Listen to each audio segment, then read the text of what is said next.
الحمد للہ والصلاۃ والسلام علی رسول اللہ۔ تو سب سے پہلے بات جو آج کا ہمارا ٹاپک ہے وہ ہے جدید الحادی اور فکری شبہات سے تعامل کا طریقہ کار، یعنی کیسے ان شبہات سے نپٹا جائے گا، کیسے ان کے ساتھ جو ہے ابھی جو ہے نا ہمارا الحاد کا پریکٹیکلی جو بات شروع ہو رہی ہے۔ یعنی پیچھے ہم نے جو پڑھی ہیں وہ تھی جو اسلام کے حقائق، اسلام کی حقانیت، اللہ تعالیٰ کے وجود کے لحاظ سے کچھ دلائل، اور اس طرح کے جو قرآن و سنت کو سمجھنے کے لحاظ سے کچھ قواعد اہل سنت والجماعت کا عقیدہ، اس طریقے سے بنیادی باتیں جو ہونی چاہیے، جو ضروری ہیں تاکہ ایک مسلمان جو ہے اپنے عقیدے کو بالکل بصیرت کے ساتھ، علم کے ساتھ اپنائے، صرف جو ہے وہ جذبات کی بنا پر نہیں بلکہ دلائل کی روشنی میں عقلی نقلی ہر طرح کے دلائل سے مزین ہو کر جو ہے وہ خود کو کسی اور کے سامنے پیش کرے۔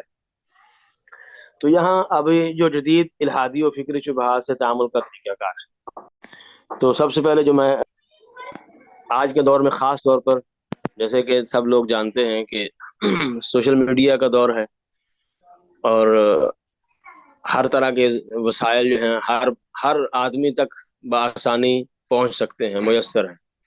یعنی آپ گھر بیٹھے چاہے کسی دنیا کے کسی کونے میں کسی سے بات چیت بغیر کسی رکاوٹ کے کر سکتے ہیں۔ تو اس لیے شبہات بھی ایسے پہنچ جاتے ہیں بغیر کسی رکاوٹ کے، اور بعد کا انسان کو پتہ بھی نہیں چلتا۔ تو اس لیے ایسے لوگوں کی شدید کمی ہے جو ان شبہات کا رد کر سکیں۔ تو سب سے پہلے شبہ کا معنی میں آپ کو بتا دوں، شبہ کہتے ہیں یعنی حق اور باطل کا خلط ملط ہو جانا، یعنی جہاں آپ کو پتہ نہ چلے کہ صحیح کیا ہے غلط کیا ہے، اس کو شبہ کہتے ہیں۔ تو اس دور میں ایسے لوگوں کا ہونا، یعنی جو بالکل متمکن ہو اپنے قرآن و سنت کے علوم میں مہارت رکھنے والے ہوں، مہارت تامہ ہوں، اور ان کا اپنا ایمان عقیدہ مضبوط ہو، ان لوگوں کی شدید ضرورت ہے۔ اور آج کل کے دور میں اور جو غلط افکار جو ہیں وہ معاشرے میں پروان بھی اسی وجہ سے چڑھے ہیں، یعنی وہ ان کا معاشرے میں فروغ بھی اس وجہ سے ہو رہا ہے، وہ نشر ہو رہے ہیں اور بکثرت نشر ہو رہے ہیں۔ اس کی وجہ یہ ہے کہ حق کمزور ہو گیا ہے۔ حق کمزور نہیں ہوا بلکہ حق کو بیان کرنے والے کمزور ہو گئے، یعنی حق کو بیان کرنے والے اس یعنی حیثیت سے اس کو بیان نہیں کر پا رہے کہ باطل جو ہے بالکل مٹ جائے۔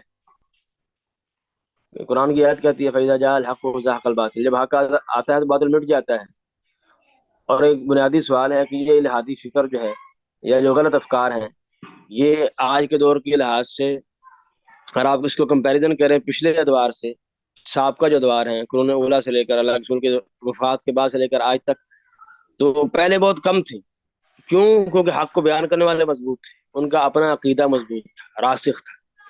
یعنی انسان کا اپنا عقیدہ جو ہے وہ قوت کی دلیل کی بنیاد پر، یعنی حجت کی بنیاد پر ہو، یا آپ جو ہے بالکل دو ٹوک ہو کر اپنا جو ہے عقیدہ بیان کریں، اپنا عقیدہ بیان کریں، اگلا بندہ جو ہے اس کو اگر آپ کی بات مان لے تو ٹھیک ہے، نہیں مانے تو اللہ کی سپرد، منوانا فرض نہیں ہے۔ اللہ کے رسول نے حق بیان نہیں کیا اور کلیئر کٹ بیان کیا، دو ٹوک انداز میں بیان کیا ہے، اور ایسے بیان کیا ہے جیسے کوئی بیان نہیں کر سکتا، لیکن پھر بھی لوگوں نے نہیں مانا۔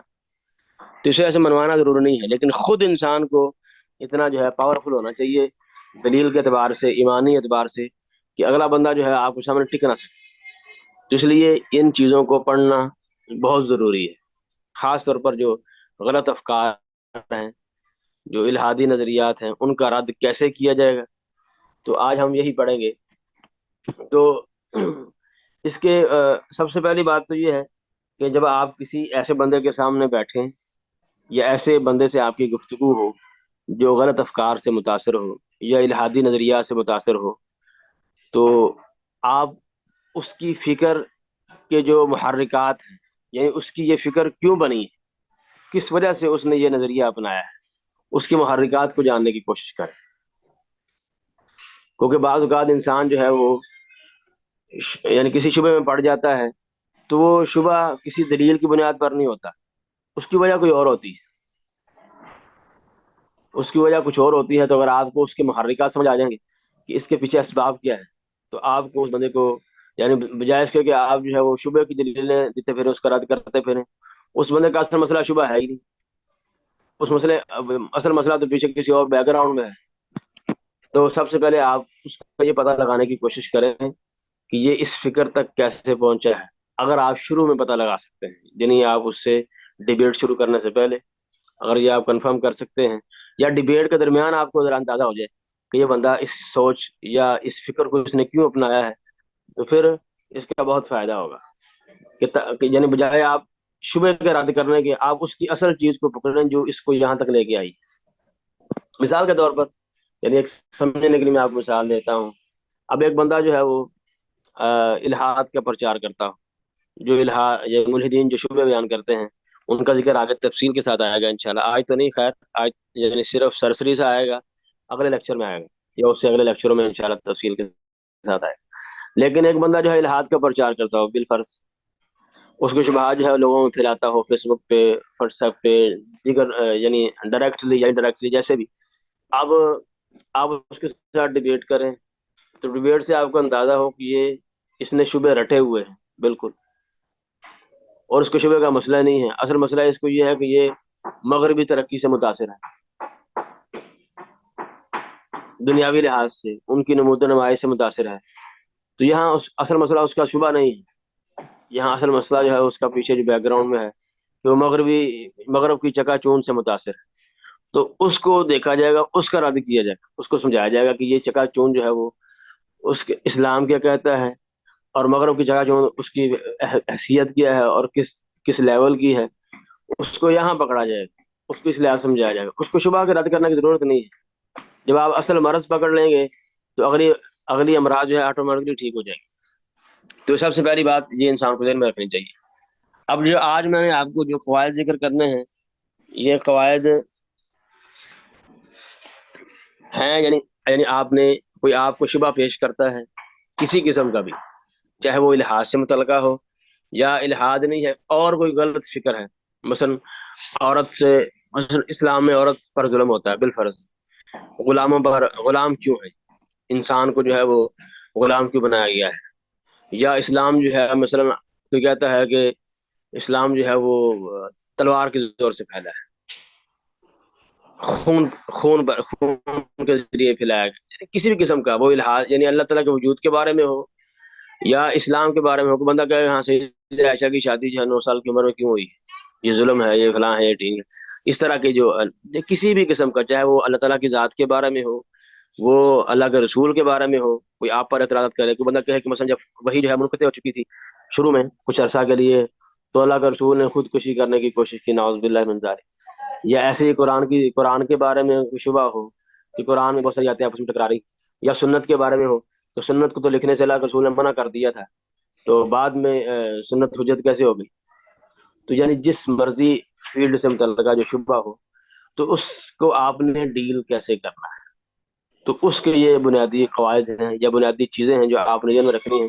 تو اگر آپ یہ بنیادی اسٹیپ جو ہیں، 5 اسٹیپ بیان کیے گئے ہیں، اگر ان کو تفصیل سے بیان کریں گے تو نیچے 10 لکھے ہوئے ہیں خلاصے میں جو آپ کے پاس شو ہو رہے ہیں انشاءاللہ، تو یہ ہم ایک ایک کر کے پڑھتے ہیں۔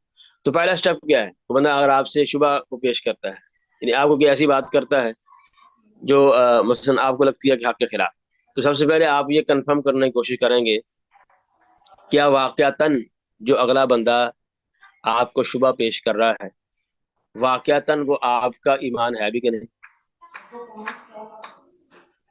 یعنی جو وہ سمجھ رہا ہے آپ کے بارے میں، آپ کا وہ عقیدہ ہے کہ نہیں ہے۔ بعض اوقات ہوتا یہ ہے کہ اگلا بندہ اسلام کے ساتھ ایسی چیز جوڑ دیتا ہے جو اسلام ہی نہیں، جس کا اسلام نے حکم ہی نہیں دیا ہے، تو وہ اسلام کے ساتھ جوڑ کے اس بنا پر شبہ قائم کر لیتا ہے۔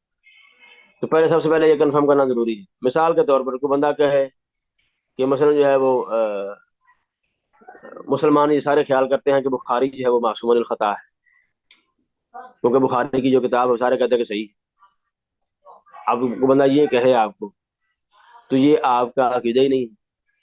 ہم یہ کہتے ہی نہیں ہے کہ بخاری معصوم الخطا ہے رحمہ اللہ۔ تو اگر آپ کے بارے میں کوئی بندہ یہ سمجھ کے کہ یہ کہتے ہیں کہ بخاری معصوم الخطا ہے، آگے سے اعتراضات کرنا شروع کر دے، تو بات یہاں ہی ختم ہو جائے گی کہ ہم بخاری کو معصوم مانتے ہی نہیں، اس طریقے سے کوئی بندہ کیا ہے، مثال کے طور پر مسلمان جو ہے خانہ کعبہ کی بات کرتے ہیں، اس کے سامنے سجدہ کرتے ہیں، حالانکہ ہم تو خانہ کعبہ کی بات کرتے نہیں ہیں، وہ تو ایک جہت ہے، ہم تو اللہ کی بات کرتے ہیں، تو اس کی سمجھ غلط ہے، یعنی جو وہ آپ کے بارے میں سمجھ رہا ہے وہ حقیقت میں ہے ہی نہیں۔ کوئی بندہ یہ کہے کہ مثال کے طور پر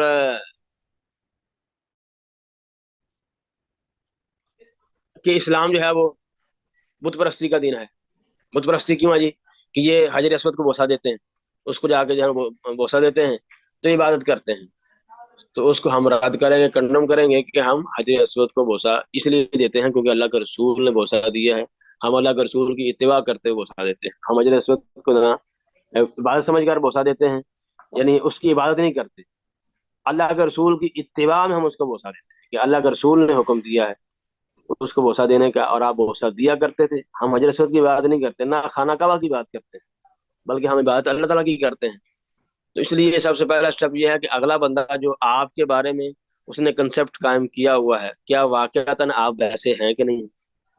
بعض اوقات اگلا اگلا بندہ جو ہے، جو آپ کا فریق مخالف ہے، جو سامنے آپ کے ساتھ یعنی ڈبیٹ کر رہا ہے، وہ اسلام کے ساتھ آپ کے ساتھ وہ چیز جوڑ دیتا ہے جو اسلام میں ہے ہی نہیں، یا جو آپ کا عقیدہ ہی نہیں ہے، اس لیے آپ اس کو کنفرم کرتے ہیں شروع سے ہی کہ بھائی جان، یہ ہم جو آپ کہہ رہے ہیں یہ ہمارا عقیدہ نہیں ہے، یہ اسلام ہی نہیں ہے۔ مثلا کوئی بندہ کہہ کہ اسلام دہشت گردی کا دین ہے، تو ہم کہتے ہیں اسلام میں دہشت گردی ہے ہی نہیں۔ یا کوئی بندہ کہے کہ اسلام میں عورت پر ظلم ہوتا ہے، تو ہم کہتے ہیں کہ عورت جو ہے اسلام، اس کی تفصیل ویسے آگے آ جائے گی۔ تو مثلا اس طرح کی کہ پہلے سب سے پہلے یہ کنفرم کرنا ضروری ہے اگلے بندے کو، کیا جو وہ آپ کے بارے میں سمجھ رہا ہے کیا آپ واقعتاً ایسے ہیں، یا جو اس نے اسلام کے ساتھ، اللہ کے رسول کے ساتھ، قرآن مجید کے ساتھ جوڑ دیا ہے اور اس بنا پر اس نے کچھ شبہ قائم کر دیا ہے، تو کیا واقعتاً ایسے ہے بھی کہ نہیں ہے، جیسے میں نے آپ کو کچھ مثالیں دی ہیں۔ اچھا، دوسرا اسٹیپ، یہ پہلا اسٹیپ ہے، دوسرا اسٹیپ یہ ہے کہ کیا جو وہ شبہ پیش کر رہا ہے اس شبہ کی کوئی دلیل بھی ہے کہ نہیں، کہ صرف فوقہ دعویٰ ہی، کیونکہ کوئی بھی بات ہے تو بغیر دلیل تو اس کی کوئی ویلیو ہی نہیں، تو اس لیے اگر دوسرے اسٹیپ میں یہ کنفرم کرنا ضروری ہے، یعنی اگر وہ واقعتاً آپ کا یعنی آپ کے عقیدے کے بارے میں بات کر رہا ہے، اس چیز کے بارے میں بات کر رہا ہے جو اسلام میں ہے، یا آپ مسلمان کا عقیدہ ہے، اور وہ اگلا بندہ جو ہے شبہ پیش کر رہا ہے، تو شبہ میں دیکھنا ضروری ہے کہ وہ شبہ جو ہے جو وہ پیش کیا جا رہا ہے اس کی دلیل بھی کوئی ہے کہ نہیں ہے، کہ صرف جو ہے ویسے جو ہے وہ پیش کیا جا رہا ہے۔ جیسے یہاں بندہ کوئی کہے کہ اسلام جو ہے وہ قتال کے زور پر پھیلا ہے یا بربریت سے پھیلا ہے، اسلام جو ہے خون کے بل بوتے پر پھیلا ہے، تلوار سے پھیلا ہے۔ اب یہاں جو ہے یہ شبہ، اس کی کوئی دلیل کوئی نہیں۔ اب ہم یہ مانتے ہیں کہ اسلام پھیلا ہے، لیکن تلوار کے زور پر پھیلا ہے، لوگوں کے خون جو ہے وہ خون گرا کے پھیلا ہے؟ بالکل نہیں، ایسے بالکل نہیں۔ بلکہ اگر آپ جو ہے پورے جو غزوات ہیں اللہ کے رسول کے دور کے سب کو اکٹھا کریں تو دونوں طرفوں سے، یعنی مسلمان اور کافروں کے جو مقتولین ہیں، مسلمانوں کے شہداء اور کافروں کے جو بندے مرے ہیں، ان دونوں کی تعداد 1000 سے زیادہ نہیں ہے۔ تو اس بات کی دلیل نہیں ہے کہ آپ کہہ رہے ہیں کہ اگر اسلام اس خون کا اتنا ہی پیاسا ہوتا تو صرف 1000 بندے مرتے، تو وہاں تو ہزاروں میں مرنا چاہیے، اتنی جنگیں ہوئی ہیں، اور اتنی جنگیں ہونے کے باوجود 1000 سے بھی کم لوگ مرے، دونوں طرفوں سے، صرف ایک طرف سے نہیں کہہ رہا میں، صرف مسلمانوں کے نہیں، یہ صرف کافروں کے نہیں، یعنی مسلمانوں کافروں دونوں کو ملا کے بھی 1000 نہیں بنتے۔ اب یہ بندہ ایسی بات کر رہا ہے جس کی کوئی دلیل ہی نہیں، اس لیے دوسرے اسٹیپ میں یہ کنفرم کرنا ضروری ہے کہ جو بندہ جس چیز کی جو ہے نا وہ جو شبہ پیش کر رہا ہے اس شبہ کی کوئی دلیل بھی ہے کہ نہیں ہے۔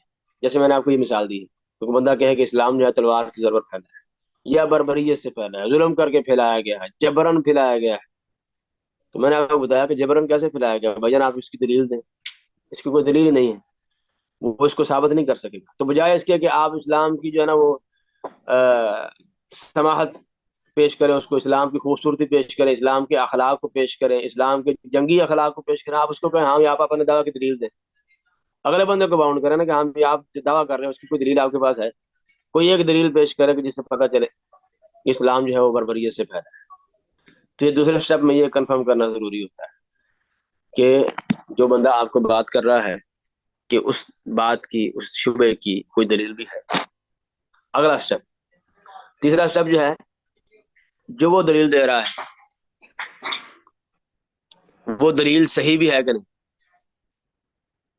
کیونکہ ہر دلیل صحیح نہیں ہوتی، تو دلیل کا صحیح ہونا بھی ضروری ہے، دلیل کا صحیح ہونا بھی ضروری ہے۔ مثال کے طور پر کوئی بندہ کہے، جیسے میں نے پہلے آپ کو مثال دی ہے کہ اگر کوئی بندہ پیش کرے کہ اللہ کے رسول کو جب وہی شروع میں، جب آپ پر وہی نازل ہونا شروع ہوئی تو وہی نازل ہونے کے بعد کچھ عرصہ کے لیے رک گئی، تو کوئی بندہ کہے کہ اللہ کے رسول نے، بخاری کے حدیث میں آتا ہے جی کہ اللہ کے رسول نے جو پہاڑ سے گر کر جو ہے خودکشی کرنے کی کوشش کی جب وہی آپ سے منقطع ہو گئی، اور آپ کو پیش کرے کہ اس حدیث کو بخاری نے صحیح قرار دیا ہے، اور تو یہ وہ دعویٰ بھی کر رہا ہے کہ اللہ کے رسول نے خودکشی کرنے کی کوشش کی، اور دلیل بھی دے رہا ہے بخاری کی حدیث کی،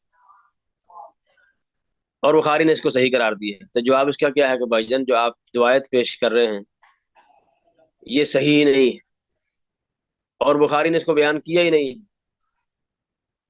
بخاری نے شروع والی خبر کو بیان کیا ہے کہ وہی منقطع ہوئی تھی اللہ کے رسول سے، اتنا، لیکن جو اگلے الفاظ ہیں کہ نعوذ باللہ اللہ کے رسول نے پہاڑ سے کود کر خودکشی کرنے کی کوشش کی، یہ بخاری میں ہے ہی نہیں متصل سند کے ساتھ، اور بخاری نے اس کو صحیح قرار دیا ہی نہیں، تو آپ کس بنیاد پر کہہ رہے ہیں کہ یہ حدیث صحیح ہے اور اس کو بخاری نے صحیح قرار دی ہے؟ تو اس لیے دعوے کی دلیل ہونا صحیح ضروری ہے، وہ صحیح بھی ہے کہ نہیں۔ اور اس طریقے سے اگر کوئی بندہ کہے کہ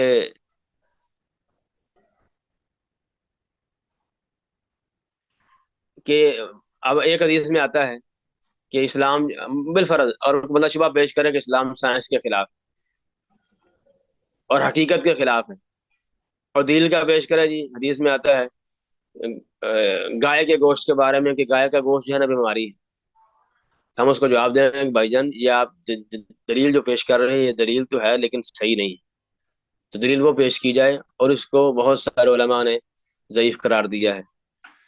تو اس لیے دلیل ہونا بھی ضروری ہے، اور دلیل کا صحیح ہونا بھی ضروری ہے کہ وہ دلیل صحیح بھی ہو، اور اس لیے دلیل کے صحیح ہونے کے ساتھ ساتھ اگلا بندہ دلیل کو صحیح طریقے سے سمجھ بھی رہا، بعض کا دعویٰ بھی انسان کرتا ہے، شبہ پیش کرتا ہے، دلیل اس کی دیتا ہے، لیکن دلیل کو صحیح طریقے سے سمجھ نہیں رہا، اس کی سمجھ میں مسئلہ ہوتا ہے۔ جیسے مثال کے طور پر کوئی بندہ جو ہے حدیث میں نبیذ کا حکم یعنی آتا ہے کہ اللہ کے رسول نے نبیذ پی، اور اب وہ نبیذ کا ترجمہ شراب کر رہا ہو، حالانکہ نبیذ جو ہے وہ شراب سے یکسر مختلف ہے۔ اب یہاں اس کی فہم کا مسئلہ ہے کہ اس نے دلیل پیش کی ہے اور دلیل کو صحیح طریقے سے سمجھا نہیں ہے، صحیح طریقے سے سمجھنے نہ سمجھنے کی وجہ سے اس کے دل میں شبہ پیدا ہو گیا، تو یہ فہم کا مسئلہ ہے۔ ایسے ہی مثال کے طور پر کوئی بندہ جو ہے وہ قرآن کی آیت کو لے کر کہے کہ لکم دینکم ولی دین، اب سورہ کافرون میں یہ آتا ہے کہ تمہارے لیے تمہارا دین اور میرے لیے میرا دین، اس بندے سے اس آیت سے کوئی بندہ استدلال کر کے کہے کہ ہم جو ہے یہودیوں کو، عیسائیوں کو، یا ہندوؤں کو، سکھوں کو، دیگر دینوں والوں کو ہم برا بلا نہیں کہہ سکتے، قرآن کہتا ہے کہ لکم دینکم، تم اپنے دین پر صحیح، ہم اپنے دین پر صحیح، یعنی تم جہاں لگے ہو لگے رہو، ہم جہاں لگے ہیں لگے رہیں گے۔ اب یہ وہ دلیل دے رہا ہے اپنے شبے کی، لیکن دلیل کمزور ہے، وہ دلیل کو صحیح طریقے سے سمجھ نہیں رہا، حالانکہ اگر اس نے عقل سے اسی سورت کا شروع والا پڑھا ہوتا ہے کہ اللہ تعالیٰ نے کیا کہا ہے، قل یا ایھا الکافرون، کہ سورت کو شروع ہی اللہ تعالیٰ نے کافرون سے کیا گیا، کافرو، حقیقت کا انکار کرنے والوں، اللہ تعالیٰ پر ایمان نہ لانے والے، یعنی ان کو شروع سے ایک مخاطب ہی کافر کر کے کیا، اور سورت کا نام ہی کافرون ہے، تو یہ اس نے دلیل تو دیا لیکن دلیل کو صحیح طریقے سے سمجھا نہیں، تو اس لیے یہ تیسرا اسٹیپ ہے۔ سب سے پہلا جو میں نے بتایا ہے کہ جو بندہ آپ کے بارے میں کنسپٹ اس نے قائم کیا ہوا ہے، کیا آپ واقعتاً ایسے ہیں، یا اسلام کے بارے میں جو کنسپٹ اس نے بنایا ہوا ہے جیسے مغربی میڈیا جو ہے اسلام کے بارے میں کنسپٹ پیش کرتا ہے غلط طریقے سے، تو ہم سرے سے یعنی کنڈم کر دیں گے کہ ہم بھائی جو اسلام آپ پیش کر رہے ہیں یہ اسلام حقیقت میں ہے ہی، یہ قرآن نہ کہتا ہے نہ سنت کہتی تھی، اس لیے جو اسلام آپ پیش کر رہے ہیں یہ اسلام ہی نہیں۔ اگلے اسٹیپ میں اگر بالفرض وہ یعنی جو بات پیش کر رہا ہے وہ آپ کا عقیدہ ہو اور اس کو شبہ لگ گیا کسی چیز کا، تو اس شبہ کی دلیل بھی کوئی ہے کہ نہیں۔ تیسرے اسٹیپ میں اگر وہ دلیل ہے تو وہ صحیح ہے کہ نہیں، اور اگر صحیح ہے تو وہ اس کو صحیح طریقے سے سمجھا ہے کہ نہیں سمجھا۔ تو یہ ساری باتیں یعنی ذہن میں رکھنا ضروری ہے۔ اور اس طریقے سے مثال کے طور پر بعض اوقات وہ دلیل ہوتی بھی ہے، صحیح بھی ہوتی ہے، اور لیکن اس نے مختلف جگہوں سے اکٹھی کر کے ایک دلیل پکڑ لی، باقی دلیلیں چھوڑ دی۔ بات کا یہ بھی ہوتا ہے کہ انسان جو ہے، حالانکہ شرعی حکم کے بارے میں علماء کہتے ہیں کہ ایک مسئلے کے بارے میں تمام دلائل کو اکٹھا کر کے پھر فیصلہ کیا جائے گا کہ صحیح کیا غلط کیا ہے۔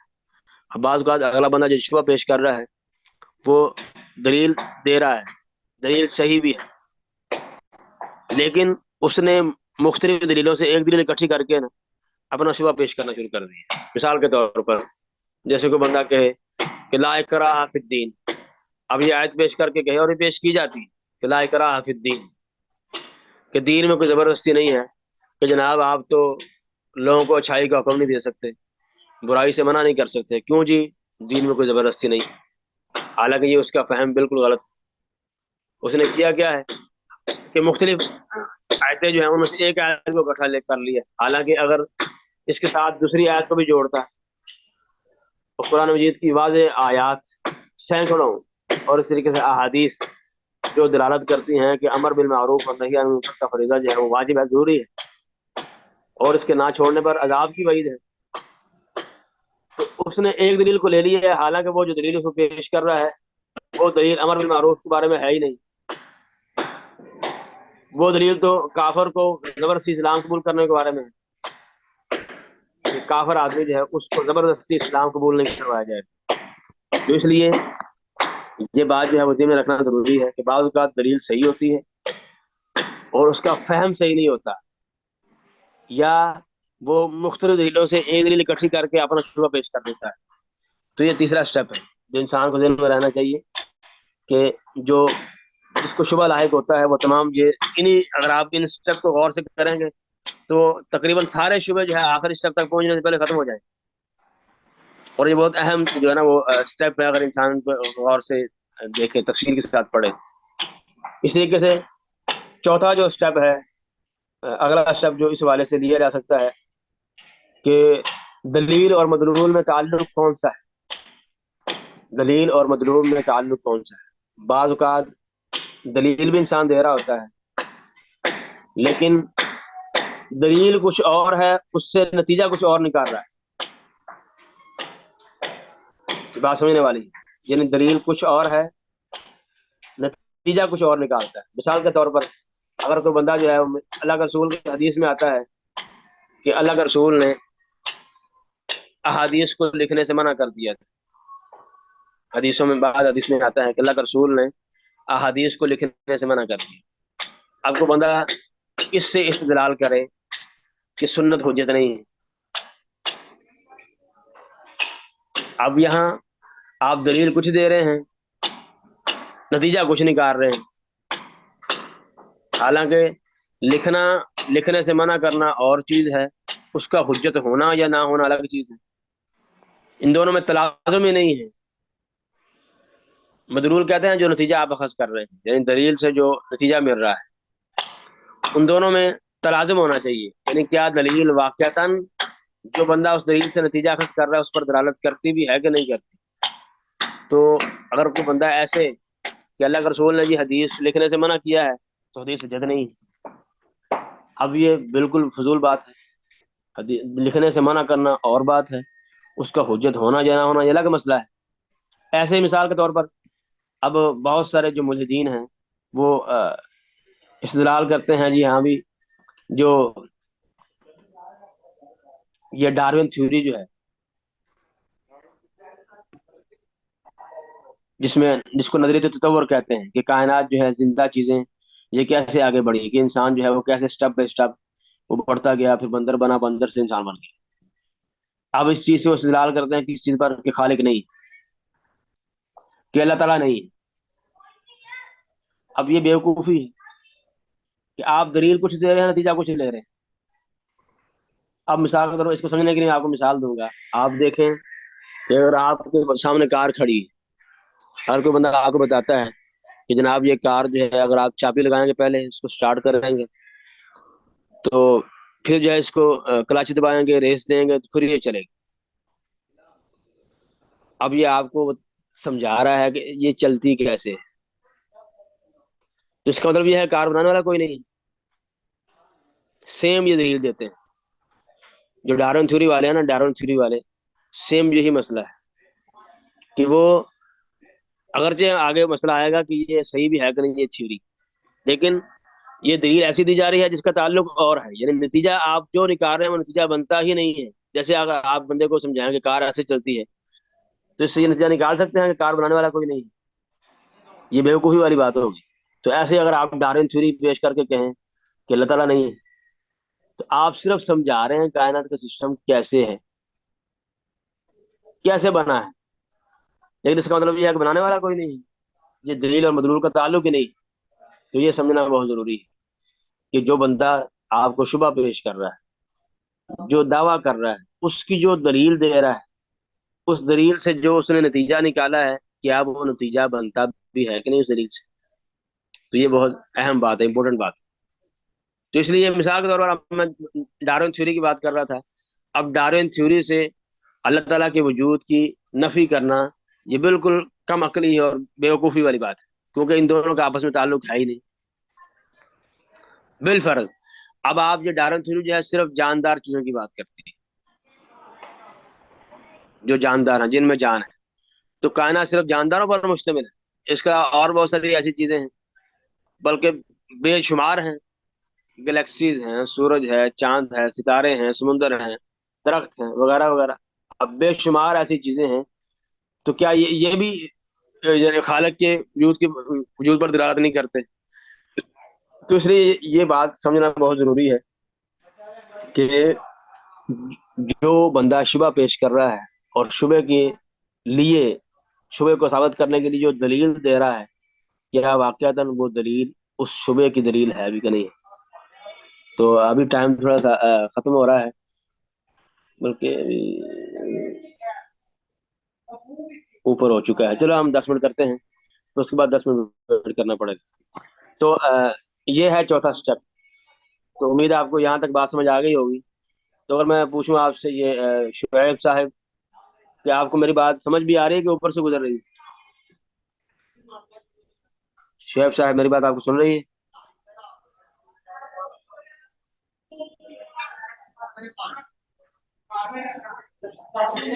سر یہ جو آپ پوائنٹس بتا رہے ہیں یہ تو ٹھیک ہے، یہ تو جی قرآن و سنت کے بارے میں ہے، ٹھیک ہے. جی جی مطلب جس کو یہ انفارمیشن ڈیٹیلڈ میں ہوگی تو وہ یہ والے سوالات اٹھائے گا، جیسے آپ نے حضرت عائشہ کا بتایا، جی جی یا امر بالمعروف ونہی عن المنکر کے بارے میں بتایا. تو جی جس جی چیز جس انسان کو سمجھ ہوگی تو وہی اس کے بارے میں سوال اٹھائے گا، ٹھیک ہے. لیکن جی. یہ جو ایتھزم ہے یا یہ اس طرح کے لوگ ہیں وہ ان چیزوں پہ سوال نہیں اٹھاتے سر. کن چیزوں کے؟ وہ سارے آئیں گے، وہ اگلے لیکچر میں انشاءاللہ. آپ صرف آگے جو ہے نا جو شبہات ہے نا سارے، یہ بنیادی قاعدے بتا رہا ہوں.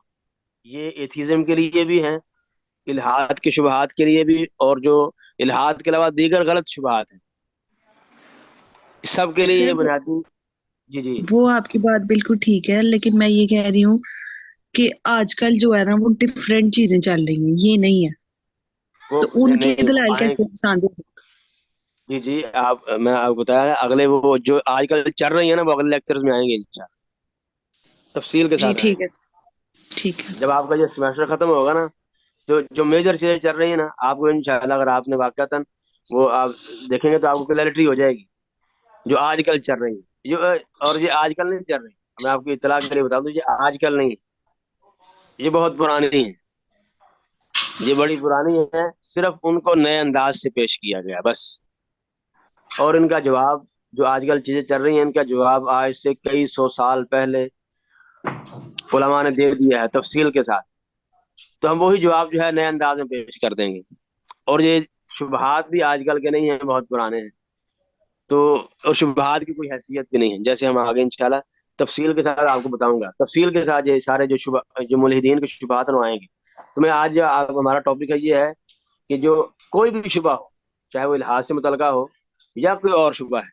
جیسے آپ کو میں نے چند مثالیں دی ہیں، وہ اسلام سے متعلقہ ہو، قرآن سے متعلقہ ہو، اللہ تعالیٰ کی ذات کے بارے میں ہو، اللہ کے رسول کے بارے میں ہو، کسی صحابی کے بارے میں ہو، تو اس کو جواب کیسے دینا ہے. تو اس کے لیے میں نے آپ کو اسٹیپ بتائے ہیں. تو اگر آپ یہ اسٹیپ کو فالو کریں گے، صحیح طریقے سے سمجھیں گے، تو آخری اسٹیپ تک پہنچتے پہنچتے 99% شبہ بالکل یعنی ختم ہو چکا ہوگا ایڈوانس. تو اس لیے انشاءاللہ آگے آپ کو سمجھ آ جائے گی. آگے جب ہمارے تفصیل کے ساتھ اس باتوں کا ذکر آئے گا، جو الحاد کے شبہات ہیں وہ تفصیل کے ساتھ انشاءاللہ آئیں گے. وہ سارے اللہ تعالیٰ کی ذات کے بارے میں ہیں، وہ آگے آئیں گے انشاءاللہ، آپ فکر نہ کریں. تو اگلا جو ہے یہ آپ کو جو میں نے چوتھا اسٹیپ بتایا ہے، دلیل اور مدلول کا تعلق، یہ آپ کو سمجھ آ گیا ہے؟ جی سر آ گیا. ہاں، تو اس کا مطلب یہ ہے کہ جو بندہ جس بات کی دلیل دے رہا ہے اور دلیل سے جو نتیجہ اخذ کر رہا ہے، مدلول کہتے ہیں نتیجہ کو، یعنی اس دلیل سے جو انسان اپنا موقف بنا رہا ہے، اس موقف پر وہ دلیل دلالت ہی نہیں کرتی. جیسے میں نے آپ کو سنت کی مثال دی ہے، اور جو ڈارون تھیوری کی مثال دی ہے. تو ڈارون تھیوری جو صرف وضاحت ہے کہ کائنات کا سسٹم، اگر یہ تھیوری صحیح ہے، اگر اس کو صحیح مانا جائے، صحیح بھی نہیں ہے، بہت سے سائنسدان اس کے خلاف ہیں، تو اگر اس کو صحیح مانا جائے تو پھر بھی یہ صرف وضاحت ہے کہ کائنات کا سسٹم ایسے چل رہا ہے. لیکن کیا اس بات کی دلیل ہے کہ اللہ تعالیٰ نہیں ہے؟ بالکل بھی نہیں ہے. کیونکہ جیسے میں نے آپ کو گاڑی کی مثال دی ہے، کہ بندہ آپ کو بتایا گاڑی ایسے چلتی ہے، تو اس سے یہ ثابت ہو جائے گاڑی بنانے والا کوئی نہیں ہے؟ بالکل بھی نہیں ہے. یا کمپیوٹر کے بارے میں آپ کو بتائے، کمپیوٹر جو ہے اس میں فلاں پروگرام ایسے چلتا ہے، فلاں ایسے چلتا ہے، فلاں ایسے چلتا ہے، آپ نے اس کو ایسے چلانا ہے، تو ایسے یہ ایسے ایسے یہ کام کرتا ہے. اس کا مطلب یہ نکلا ہے کہ کمپیوٹر بنانے والا کوئی نہیں ہے، خود ہی چل رہا ہے. تو یہ بیوقوفی ہے. تو یہ تفسیر ہے، وضاحت ہے بس. یہ یعنی اسی کی آپ وضاحت کر رہے ہیں کہ جو سسٹم کائنات میں چل رہا ہے وہ کیسے چل رہا ہے. اچھا، جو آخری اسٹیپ ہے اس حوالے سے، جو جب بندہ کوئی شبہ پیش کرتا ہے، تو بعض کا جو دلیل سے وہ نتیجہ لے رہا ہے وہ نتیجہ بھی ٹھیک ہوتا ہے، لیکن وہ نتیجہ کسی اور قطعی دلیل کے خلاف ہوتا ہے. یعنی جو نتیجہ اخذ کر رہا ہے وہ کسی اور قطعی دلیل کے خلاف. تو ہم جب دو طرح کے دلائل اکٹھے ہو جائیں، ایک بالکل دو ٹوک ہو، کلیئر ہو، اتھینٹک ہو، اس میں کسی قسم کا شک نہیں ہے، دوسرے میں شک والی بات ہے، تو کس کو ترجیح دی جائے گی؟ جو بالکل قطعی ہے، دو ٹوک ہے، جس میں کوئی شک شبہ نہیں ہے.